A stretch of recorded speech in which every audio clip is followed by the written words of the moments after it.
Градоначалникот Шадиев го посети потокот. Надлежните вршат увид на местата кои се најкритични. Бројниот дожд во Велес засега не предизвика поголеми проблеми. Нема ниту во потокот опасност за населението. За жал се остварија тие наши прогнози, може да видите и самите дека нивото на потокот расте континуирано од минута во минута. Тука сме заедно со сите служби, активирани сме и од ЦУК и од единицата за брза интервенција за спасување што имаме при општина Велес, доколку има потреба да помогнеме било на кој начин.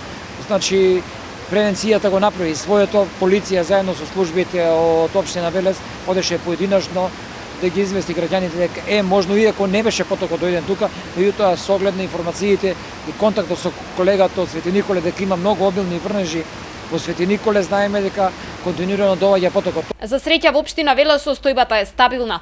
Кризниот штаб постојано превзема мерки за да не дојде до поголеми проблеми. Градоначалникот Шадиев денеска изрази подготвеност да се помогне на општините кои најмногу се погодени од поплавите. Реката Тополка е само голем наплив во моментов. Службите од тука продолжуваат на тој сегмент на градот да видат и над Тополка, значи се опсегот на општина Велес, меѓутоа ние како општина сме подготвени да помогнеме и на соседните општини доколку има потреба. Во овој момент ние да напоменам дека на Барање од мојот колега и од Зелс исплативме 1500 вреќи за општина Прилеп, бидејќи таму во моментов има големи поплави, надојдени води и обилни врнежи.